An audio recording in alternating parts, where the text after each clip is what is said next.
con el power de la diplomatura del sistema nervioso que detalla por ahí un poquitito más, ¿sí?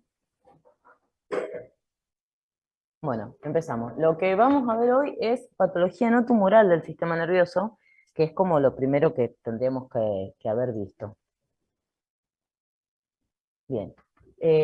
Normalmente cuando el tejido se lesiona o sufre algún tipo de injuria, ¿cómo responde un tejido?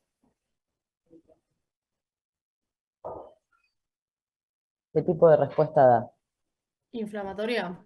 Claro, una inflamación, ¿sí? Principalmente en qué tejido, sí, María del Mar. Muy bien, sí, pues estás terminando la especialidad, obvio que vas a dar la respuesta. Este, está María del Mar acá conmigo también, y me contesta en lugar de ustedes. Em, ¿Qué les iba a decir? Con inflamación, ¿qué tipo de tejido es el que por ir presenta una respuesta inflamatoria o el primero en reaccionar en general? Por ejemplo, ¿puede haber una respuesta inflamatoria en un epitelio?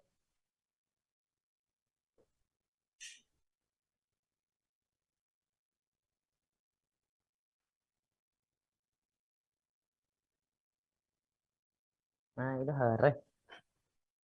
Bueno, la respuesta es que puede haber migración de células inflamatorias a un epitelio, ¿sí? Como la epidermis, pero la respuesta inflamatoria se desarrolla en los tejidos conectivos, ¿sí? Y en los tejidos conectivos especializados porque están vascularizados, tienen vasos sanguíneos.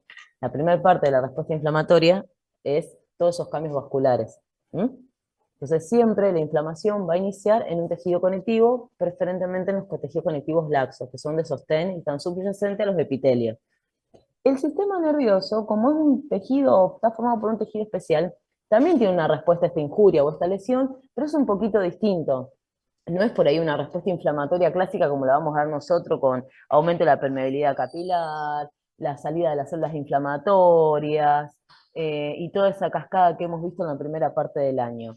Entonces, el tejido nervioso tenemos dos tipos de respuesta. ¿Se escucha? Sí, se Sí, sí, escucha. se escucha. Bien, tenemos la respuesta neuronal y la respuesta glial. Es decir, que cuando hay una injuria en el cerebro de cualquier tipo, sea infecciosa, traumática o isquémica, van a responder estos dos elementos que son los principales del tejido nervioso. ¿Sí? La respuesta glial vamos a tener una diferente por cada una de las células de la glia. La más importante es la que se producen los astrocitos, que es por ahí lo que vamos a ver cómo reaccionan, por ejemplo, ante la infiltración del tumor, que es lo que vimos la semana pasada. Ese fondo fibrilar que yo les decía, a veces está relacionado al tumor, a veces está relacionado a una respuesta glial a esa infiltración. ¿Mm? Difícil de diferenciar al microscopio, pero para que lo sepan. Bueno, la respuesta neuronal a la lesión, hay tres patrones morfológicos. ¿Qué quiere decir? Que hay tres formas, ¿sí? O tres cambios que vamos a ver en las neuronas que van a estar relacionados Anto, con algún tipo de lesión. Sí. no sé si está pasando las diapu, Sí. pero te aviso que no. Ay, Dios. A ver, ¿ahí ven? Ahora sí. Bueno, se los dejo hacia acá entonces. Porque lo había puesto para, o sea, ven la pantalla, se las voy cambiando acá al costado.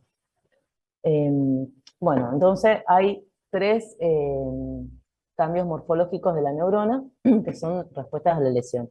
Uno es la neurona roja, el otro es cromatólisis central y el último es la ferruginización o la neurona mineralizada. La neurona roja, ¿sí? Que es el primero, es un cambio que se da generalmente post-isquemia. Es una neurona en que el citoplasma de la neurona generalmente ¿de qué color es? ¿Qué tiene el citoplasma de la neurona? Tratando de acordarnos por ahí de histología de primer año.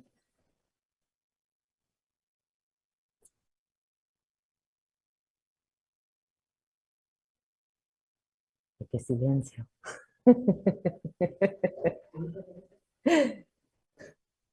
El citoplasma de la neurona es basófilo, ¿sí? Porque tiene sustancia de Nils, que son o gránulos de Nils, ¿sí? Que son estos retículos endoplasmáticos rugosos que tienen a montones, porque es muy intensa la síntesis de proteínas. Entonces, normalmente el citoplasma de la neurona es violetita. Cuando este tejido nervioso sufre una isquemia, se les ocurre algún ejemplo de isquemia cerebral?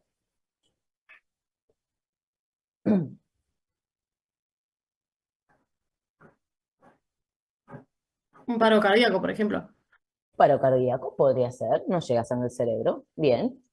Bueno, cuando pasa este evento, sí, que el cerebro por algún motivo deja de recibir oxígeno, sí, las neuronas responden de esta forma. Lo que pasa es que el citoplasma se vuelve más rosa o acidófilo o eosinofílico, sí, cambia el color, se alteran las proteínas, sí, es como un paso previo a la muerte neuronal esto. ¿Para qué es importante que sepan esto de la neurona roja?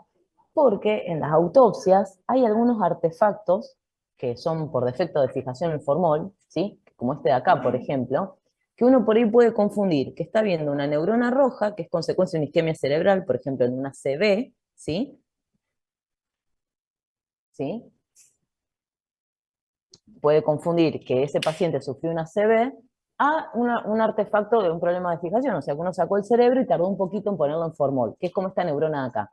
La diferencia está que la neurona en la que no es neurona roja tiene el citoplasma basófilo o violeta y tiene como una retracción del tejido nervioso alrededor de estas fibras de la glía, ¿sí?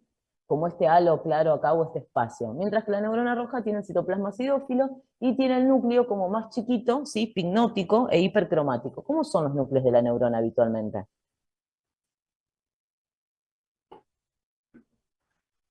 Esa es otra característica.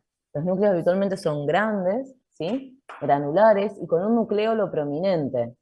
Y son basófilos, son violetas. Acá se ve casi negro esto, ¿sí? No se ve el nucleolo y es mucho más chiquito que este núcleo de acá. Entonces, esto que estamos viendo acá probablemente se deba, dentro de un montón de causas, a una isquemia cerebral, ¿sí? No es un artefacto de fijación. Por eso es importante que lo sepan. Además, si a alguno les toca leer algún informe de alguna autopsia y les nombran neuronas rojas, está relacionado con esto, ¿sí? Bueno, ahora vamos a ver la otra, la cromatolisis central, que es por lesión axonal.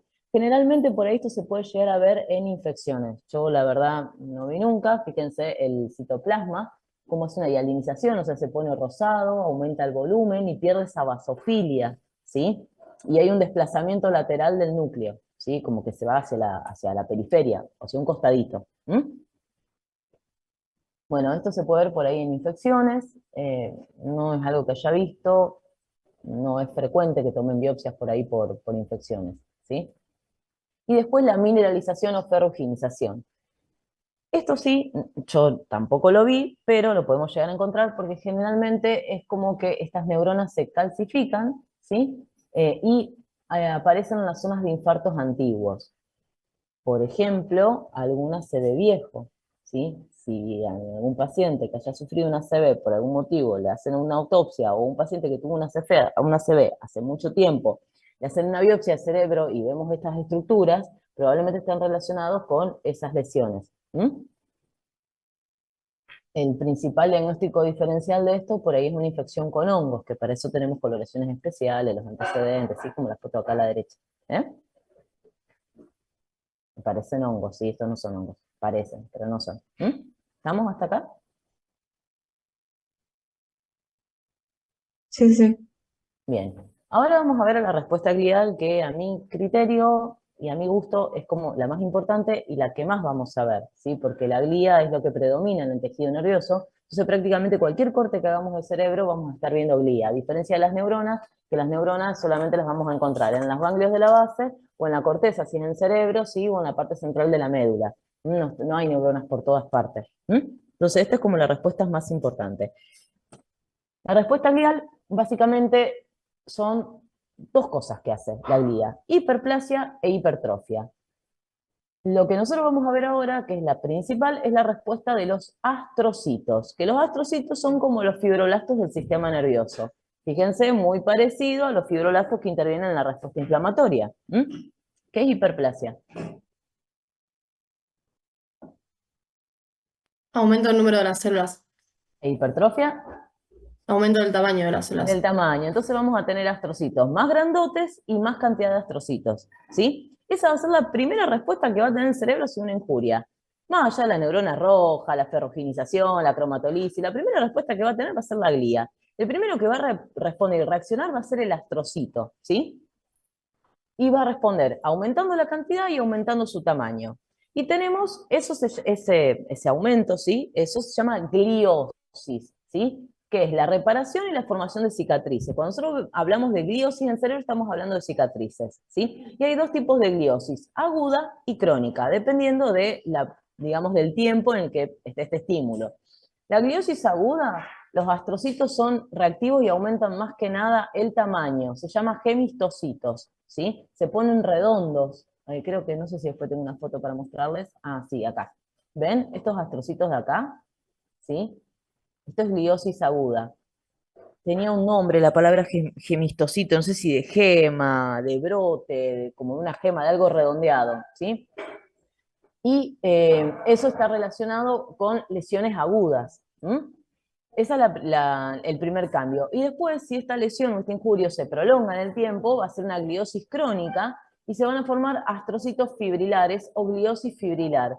Que esto es lo que nos puede confundir por ahí con los tumores del sistema nervioso, ¿sí? Por ejemplo, esto de acá que nosotros vamos viendo son los mismos astrocitos, ¿sí? Que están acá, nada más que se hacen como más delgados y aumenta la cantidad. Eso es una gliosis fibrilar. Así que cuando ustedes escuchen hablar de gliosis reactiva, lo que se está hablando es de la respuesta de los astrocitos a la injuria de ese cerebro.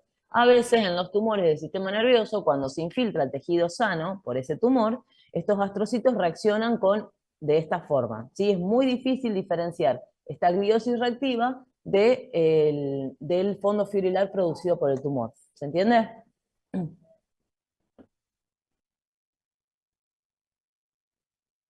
Sí, profe. Bien, la forma de diferenciar esta gliosis reactiva de un fondo fibrilar tumoral o neoplásico es con biología molecular. La biología molecular nos va a mostrar alteraciones genéticas que va a tener esa neoplasia, que son características de una neoplasia, que no la va a tener la gliosis reactiva, ¿sí? Entonces ahí tenemos un diferencial. Si nosotros pensamos en una biopsia que estamos viendo una respuesta cerebral y no es tumor, cuando se hace la biología molecular, uno puede tener la certeza de que eso es una respuesta de un tejido normal y no es un tejido neoplásico. ¿Estamos? Sí, sí. Esas son básicamente, digamos, digamos, la respuesta del tejido nervioso que más me interesa, ¿sí? Porque no la van a ver en ninguna otra parte. Pero vamos con la respuesta ideal de los oligodendrocitos, ¿sí? Los oligodendrocitos lo que generalmente como reacción hacen satelitosis. Lo vamos a ver en algunas infecciones y en algunos tumores.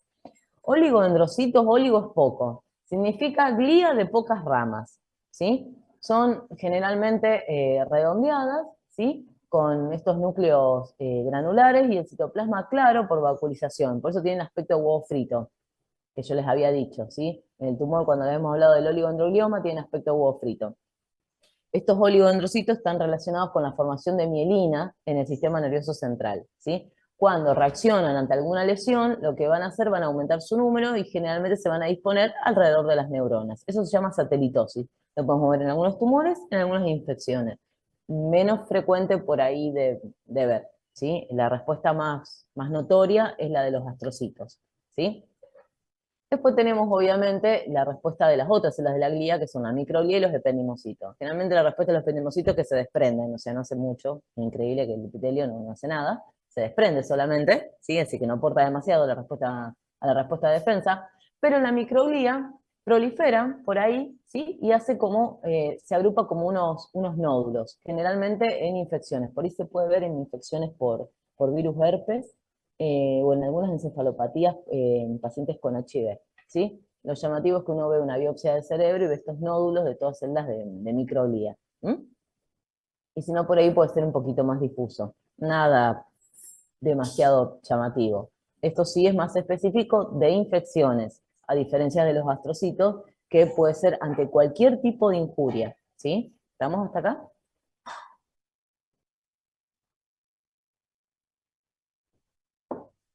Básicamente lo que a ustedes les tiene que quedar de los astrocitos es que reaccionan con gliosis a prácticamente todo y a cualquier cosa, ¿sí? A una infección, a un traumatismo, a la invasión de un tumor, a una isquemia.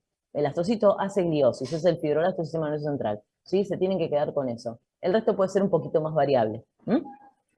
Bueno, eso sería como, digamos, la respuesta celular o tisular ante una noxa. Ahora vamos a ver las enfermedades cerebrovasculares. Esto seguramente lo van a desarrollar más en otros años, pero me interesa que tengan una idea, ¿sí? El ACV significa accidente cerebrovascular. Y aunque no lo crean, en algún momento de sus vidas, o se van a cruzar con alguien que lo haya tenido, o les va a tocar presenciar uno, ya sea como alguna persona común y corriente que está en la calle, les puede tocar en la guardia, en la ambulancia, en un consultorio, en un paciente internado, ¿sí? Entonces, más que en lo que a mí me interesa en este momento, de que sepan todas las causas del ACV o toda la fisiopatología del ACV, es que puedan tener una idea de cómo reconocerlo y cuáles pueden ser las causas. El cerebro es un tejido muy lábil, que cuando pasa unos minutitos sin oxígeno, ¿sí? Sin sangre, tiene unos daños terribles en el tejido, que a veces son irrecuperables, ¿sí? Se forman estas cicatrices por toda esta gliosis que yo les expliqué recién, dentro de otras cosas. Y cuando hay gliosis, ¿sí? Es decir, que se reemplazan o se mueren neuronas y se reemplazan por astrocitos, con toda esa gliosis reactiva, esa parte del cerebro que tiene una función específica, ya sea motora, sensitivo, sensorial, deja de tener esa función y puede afectar terriblemente la calidad de vida del paciente. Entonces a mí me interesa que ustedes sepan por lo menos sospecharlo, ¿sí? Y los tipos más frecuentes de ACV. Hay varias nomenclaturas y clasificaciones, las van a ver seguramente mejor en clínica. En general se llama accidente cerebrovascular al déficit neurológico que perdura por al menos 24 horas. ¿A alguien se le ocurre que puede ser un déficit neurológico?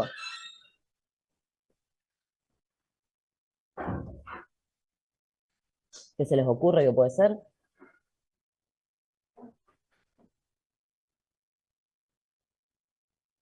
Nada.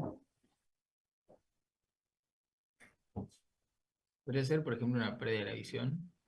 Puede ser una pérdida de la visión. Bien. ¿Otra cosa más? Ataxia, ¿Qué afaxia, sería? ¿Qué sería ataxia? la pérdida del habla.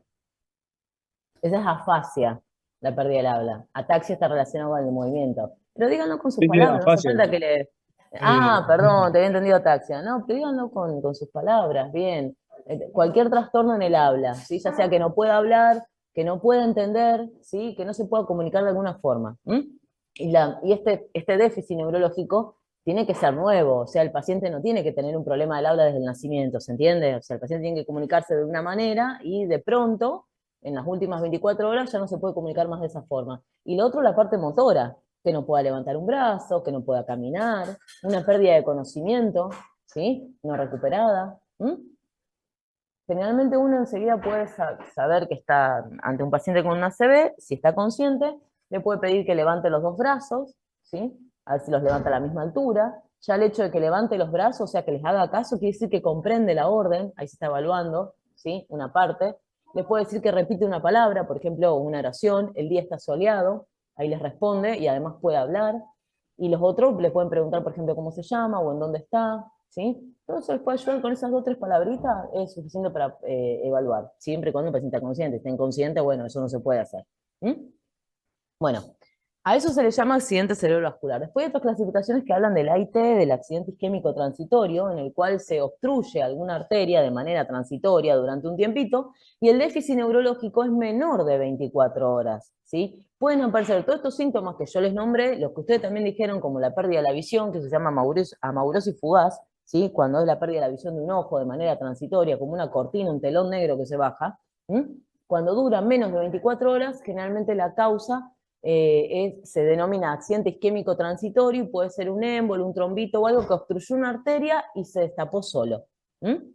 A veces deja secuela, a veces no deja secuela. Lo más habitual es que no deje secuela, ¿sí? Pero el déficit neurológico es menor de 24 horas. Acá no.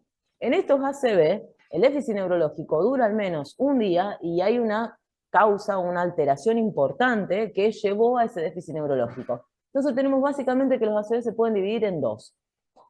En el isquémico, que representa el 85%, y el hemorrágico, que representa el 15%, ¿sí?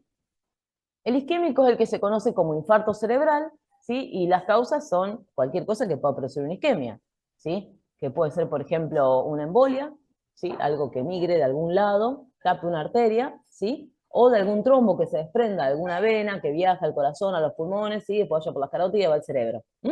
Esas son las causas. Y el hemorrágico es el que se conoce como derrame cerebral, ¿sí? Y se clasifica en hemorragia cerebral o parenquimatosa, es decir, que el sangrado se da en el parénquima, ¿sí? En la parte profunda del cerebro, o una hemorragia subaracnoidea, es decir, una hemorragia que se produce por debajo del aracnoides. Generalmente está causado por la ruptura de algún vaso sanguíneo del cerebro. A veces, ¿con qué patología podemos asociarlo estos tipos de ACV? ¿Qué les parece que podría causar la ruptura de un vaso sanguíneo? Hipertensión crónica no controlada. Exactamente, la hipertensión. Entonces, los pacientes que son hipertensos y que no están bien controlados son candidatos a sufrir un ACV de estos, ¿sí? Estos ACV son terribles porque sangran, y sangran mucho, sangran mucho. Después puede haber malformaciones arteriovenosas, y un par de cosas, aneurismas, ¿sí? Que se rompen, serían como las causas menos frecuentes.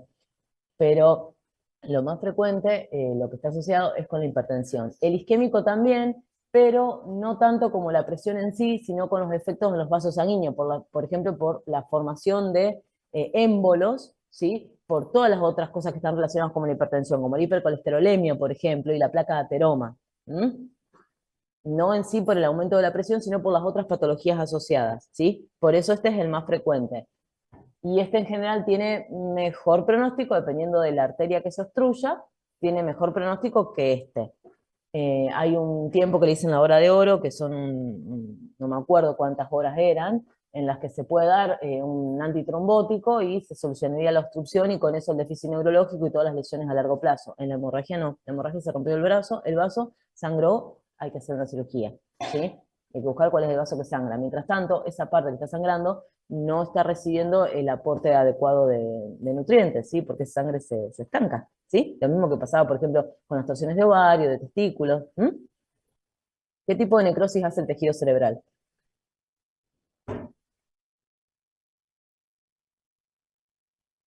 ¿Qué tipo de necrosis hace el cerebro? Licuefactiva, independientemente de la causa, ¿sí? Se hace como un licuado, como una baba toda blanda. Es tan sensible el tejido a la falta de oxígeno y tiene proteínas y ácidos grasos por la mielina que enseguida se empieza a licuar, ¿sí? Se hace todo como una pasta. Acá no tenemos la necrosis coagulativa, a pesar de que por ahí las causas son isquémicas, ¿sí? O sea, le falta oxígeno. En otro tejido eso haría una necrosis coagulativa, en el cerebro no. Bien. A ver qué más tiene esta diapositiva. Bueno, esto es las causas que estuvimos hablando recién. Bueno, esto está sacado del Robbins. ¿Qué tenemos que saber acá? En los cambios, ¿sí? que ocurren entre las primeras 12 y 24 horas son cambios neuronales agudos, que son estas neuronas rojas. Nosotros vamos a hacer una biopsia de un paciente con una ACV. No, chicos, claro que no. Sí, claro que no. Esto va a servir para una autopsia si nosotros encontramos estas neuronas rojas, el paciente fallece, ¿sí? Y justo enganchamos en esta parte. Después los cambios subagudos van entre 24 horas y 2 semanas, que consisten en reparación, y acá aparece la gliosis, ¿sí? Acá aparece esta gliosis reactiva, que es en general lo que más va a perdurar. ¿Sí? Eso es lo que me interesa que sepan de ACV, ¿sí? Bien, esto es una malformación arteriovenosa, usan una sustancia para cerrar el vaso, para embolizarlo, así lo pueden sacar, entonces por eso se ve negro. Es una causa bastante frecuente junto con los aneurismas y la hipertensión de estos infartos hemorrágicos, ¿sí? No es una patología que se ve todos los días, pero por ejemplo acá en el hospital operan una al año de estas. Bien, ¿estamos con ACV hasta acá? Sí, sí. Bien, a mí me interesa eso, que sepan la definición de ACV, los dos tipos de ACV, y que en las primeras 24 horas es donde más sufre la neurona, que aparece en la neurona roja, y pasar las 24 horas hasta 2 semanas que empieza a aparecer la gliosis, que es esa cicatriz, ¿sí? Porque eso es después, digamos, lo que le va a quedar al paciente. Esa neurona se murió y se reemplaza por glía, ¿sí? Entonces, esa parte del cerebro en la que sufrió el infarto ese por el ACV, ya no le sirve más. ¿Se entiende? Eso es lo que quiero que les quede, ¿sí? Bien, vamos a ver un poquito de enfermedades neurodegenerativas. Creo que, yo no se lo subí. Ustedes van a ver en el libro que hay un montón de cosas. Hay meningitis, hay encefalitis, hay malformaciones. Eh, lo de la parte infecciosa, a mí personalmente no me interesa mucho porque yo sé que ustedes lo van a ver en microbiología o lo van a ver por ahí más adelante en clínica. No es muy distinto de lo que pasa en otros sistemas con la respuesta inflamatoria, el tipo de células que predominan, no es algo que me preocupe que les quede. El tema de las malformaciones, las pueden leer, son raras, tampoco es algo que me preocupe demasiado, pero estas lesiones que yo les mostré al comienzo y lo de saber los dos tipos de ACV como base sí me interesa, ¿sí? Eso sí me interesa.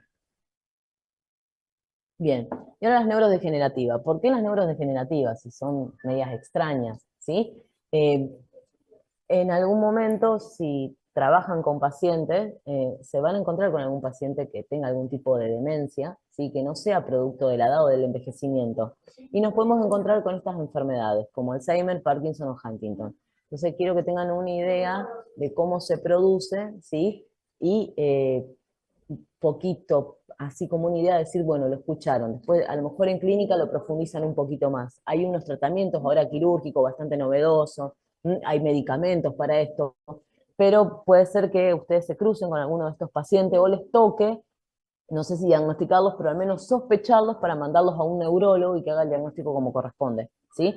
Lo que mismo me interesa es que ustedes reconozcan la entidad, ¿sí? Que sean decir, bueno, puede ser esto, y lo deriven, ¿sí? Lo más importante es tratar de conocer hasta dónde uno puede llegar, ¿sí? No resolver todo, saber, yo hasta acá puedo, hasta acá sé, esto me corresponde, esto no, ¿sí? Eso es lo que a mí siempre me interesa de todo esto. Bueno, estas enfermedades neurodegenerativas se llaman neurodegenerativas porque hay una pérdida progresiva de las neuronas, ¿sí? O sea, en todas estas enfermedades que yo les muestro, hay una pérdida progresiva en distintos lugares, ¿sí? Del sistema nervioso central. Y se produce esa pérdida progresiva de neuronas por acumulación de agregados de proteínas. ¿Por qué se les ocurre que esta acumulación de proteínas va a generar una pérdida de neuronas?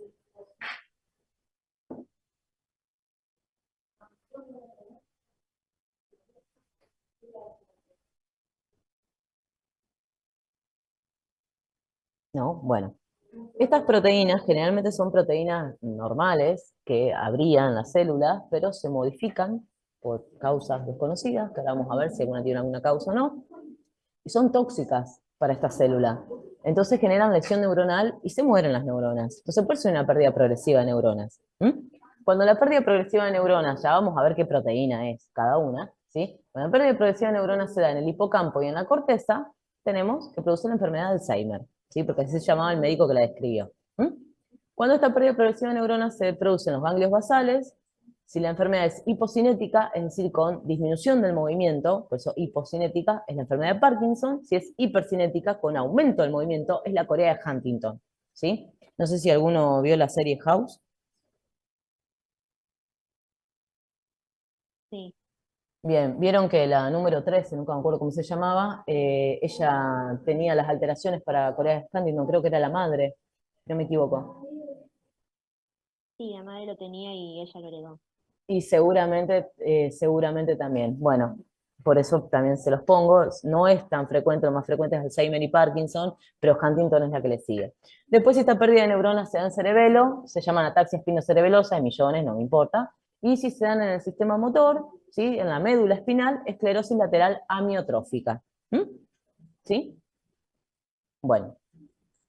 Profe, de todas esas la base es la misma, la acumulación de proteínas. Sí, por eso se los di en este resumen de acá.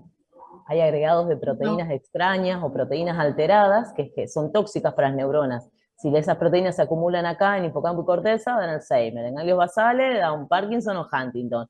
En el sistema motor, esclerosis y así. ¿Sí? Perfecto, gracias. No, de nada.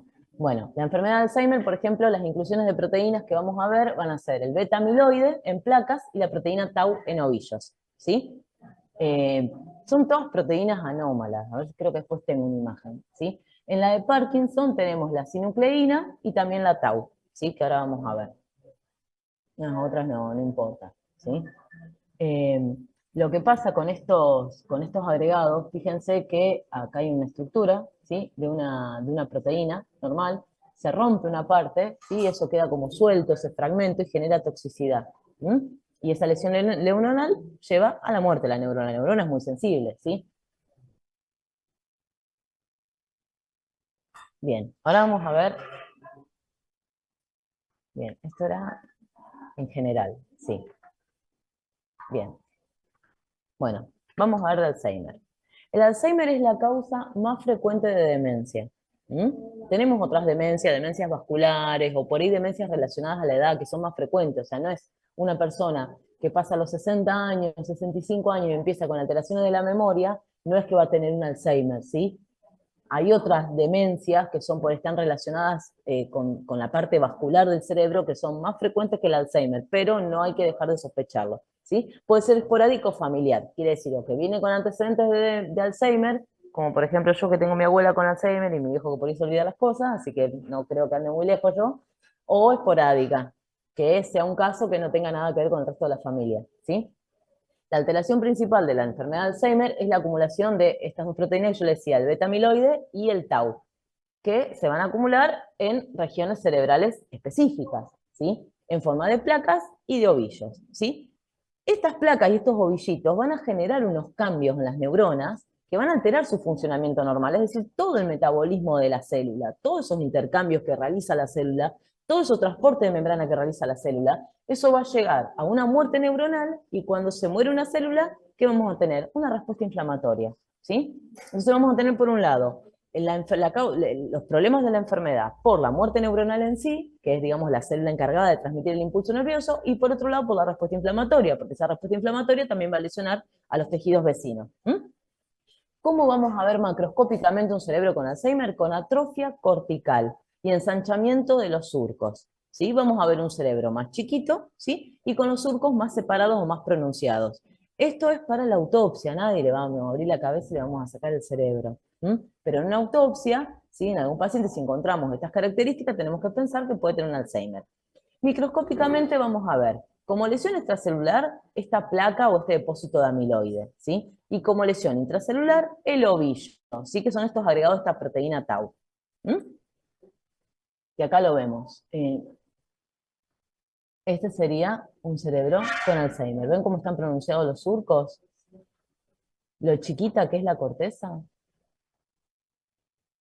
Fíjense.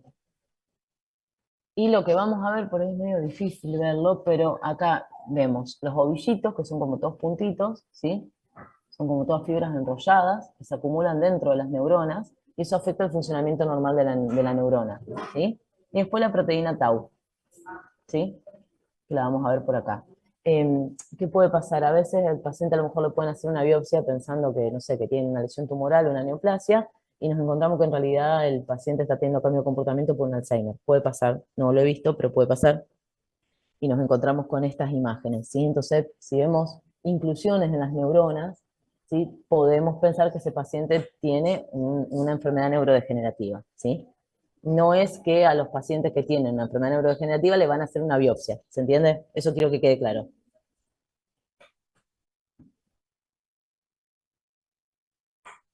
Bien, generalmente en la neurona sana, en los microtúbulos, ¿sí? Que son creo que de proteína ácida glial fibrilar, hay unas moléculas estabilizadoras, ¿sí? O sea, que mantienen la forma de esa proteína. Cuando se empieza a amontonar esta proteína tau, que se estabiliza esos microtúbulos, ¿sí? Altera la citoarquitectura de esa neurona y afecta todo el funcionamiento de la transmisión del impulso eléctrico, que termina con, digamos, con la muerte de la neurona, ¿sí? Eso es lo que quiero que se queden. Estas enfermedades son a nivel moleculares, o sea, se alteran proteínas que terminan afectando y matando las células. Y eso, esa muerte de celular, es lo que genera toda la clínica, ¿sí? Y por eso es neurodegenerativa, porque se van muriendo cada vez más neuronas y hay una pérdida progresiva y generalmente irreversible de las funciones neurológicas, ¿sí? ¿Se entiende eso? Sí, profe. Bien, no es como una ACV. Una ACV uno puede tener una pérdida de una parte neuronal, ¿sí? Una parte neurológica, pero tiene una pérdida y quedó ahí, a la parte afectada, a la parte que se infartó. A veces uno puede recuperar la función porque suplementa con otra área del cerebro o queda con ese déficit, pero no progresa, no sigue evolucionando. En estas enfermedades neurodegenerativas, como son moleculares, todas estas lesiones siguen evolucionando y siguen empeorando el déficit neurológico. Ahora con tratamientos nuevos a lo mejor se hace más lento o progresa más lento el déficit, ¿sí? Que a lo mejor hace unos años no pasaba, pero el déficit este es progresivo, ¿sí? Bien. Bien, bueno, este es del beta amiloide, ¿sí? Que está por fuera, está extracelular.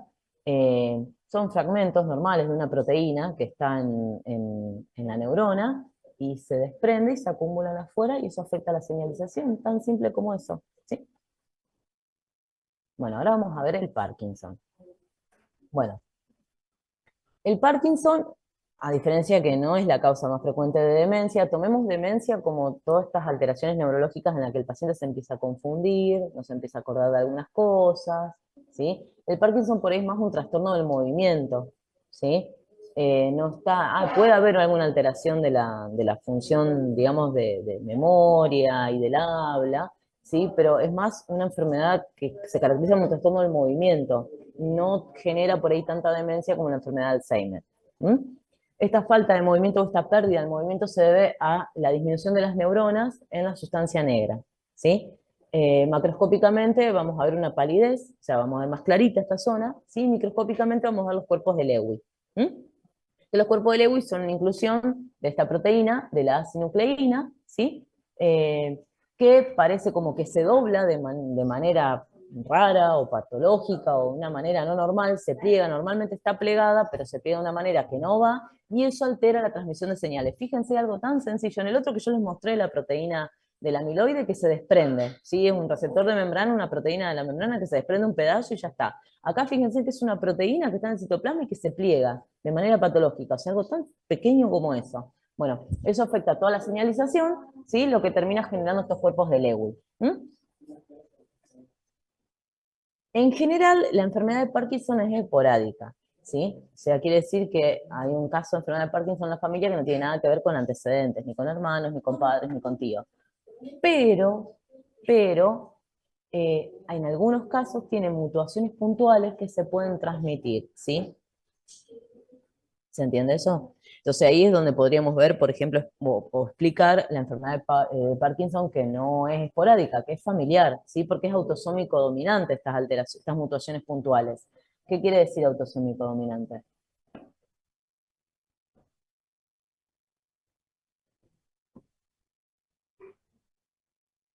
Que va a afectar por igual tanto hombres como mujeres y que en el caso de heredar este gen o esta mutación puntual se va a expresar, ¿sí? A eso se refiere con autosómico dominante. Si yo tengo una enfermedad de Parkinson que tiene estas mutaciones o estas alteraciones, y tengo hijos, y ellos heredan eso, probablemente también tengan Parkinson cuando sean más grandes. ¿Se entiende? Sí, profe. Bien, o sea, es lo menos frecuente, ¿sí? Es lo menos frecuente, pero quiero que se queden con eso. Bueno, esta es la sustancia negra, por esta parte de acá, fíjense que acá está oscurita, ¿sí? Y acá no. Que es a pérdida de esas neuronas dopaminérgicas. Y estos son los cuerpos de Lewy. Esto de acá. Fíjense que se ve exactamente igual a la de Alzheimer, ¿sí? La inclusión de la proteína tau. Se ve exactamente igual, ¿sí? Entonces, histológicamente, no podemos diferenciar si es un cuerpo de Lewy o una inclusión de proteína tau. A lo mejor tenemos que recurrir a inmunistoquímica, coloraciones especiales y, por supuesto, a la zona de la biopsia. Porque si esto está en los ganglios de la base, va a ser Parkinson, ¿sí? Si está en corteza o en alguna otra parte, va a ser Alzheimer, ¿se entiende? De ahí la importancia de lo que se este de acá. Ese ahí es el cuerpo de Lewy, ¿sí? A ver si acá hay algo más que me interese. Bueno, acá se ven un poquito mejor. Pero bueno, eso es lo que me interesa que sepan del sistema nervioso no tumoral. ¿Alguna duda? Profe, Sí. la demencia senil, ¿cómo funciona? La demencia senil hay un grupo grande que está como demencias vasculares. Aparentemente habría como una arteriosclerosis o algo de eso que afectaría el flujo sanguíneo que llega al cerebro y eso generaría todos esos trastornos. Es la más frecuente.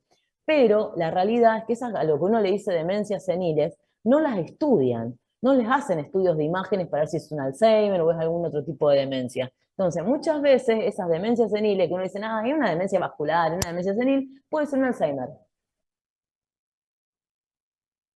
Ok, listo, Lo que pasa es que gracias.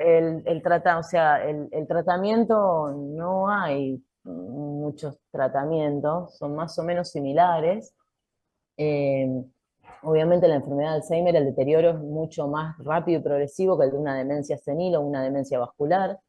Entonces, como que queda ahí. Piensen que en la mayoría de los pacientes que tienen estos trastornos son pacientes jubilados que estamos en Argentina y tienen PAMI. O sea, imagínense la bola que le pueden llegar a dar a los pobres viejos. Por eso Y, terminan todos con esos diagnósticos de demencia senil, cuando en realidad podrían ser otras cosas. Para el Parkinson sí hay algunos tratamientos un poquito más innovadores en los que mejoran esa disminución del movimiento, ¿sí? Pero no es así con el y Alzheimer, ¿eh? Además de que sí. si fuera demencia senil es algo fisiológico en el cuerpo, como la osteoporosis por vejez, sería algo fisiológico. En realidad lo fisiológico, lo normal del envejecimiento es que vos te cueste aprender algunas cosas nuevas o te cueste recordar algunas cosas, pero vos deberías ser independiente, ¿sí? Lo que le dicen demencias seniles son estas demencias que yo te digo que están causadas por alteraciones en los vasos sanguíneos que realmente generan un trastorno al paciente. O sea, el paciente desconoce a su familia. Entonces ya ahí no Ah, se bien. puede, digamos, desenvolver solo. Eso ya no sería tan fisiológico, porque no todas las personas que llegan a los 70 años no se acuerdan, por ejemplo, dónde dejaron la llave de la casa o no conocen a la mamá o al papá si todavía los tienen vivos, o a los hijos. ¿Sí? Eso no es algo fisiológico. Obviamente hubo un desgaste por alguna causa que llevó ese déficit neurológico. Bien, perfecto, gracias, profe. No, de nada. ¿Alguna otra pregunta?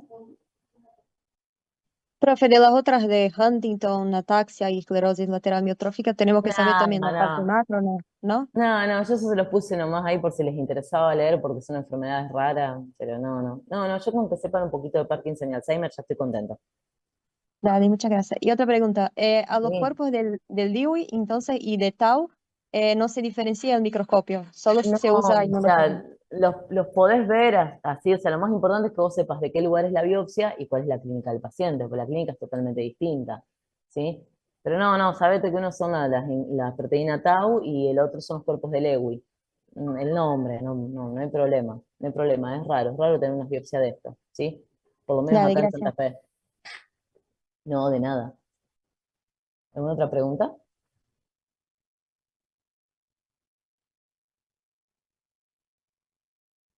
Bueno, si no hay ninguna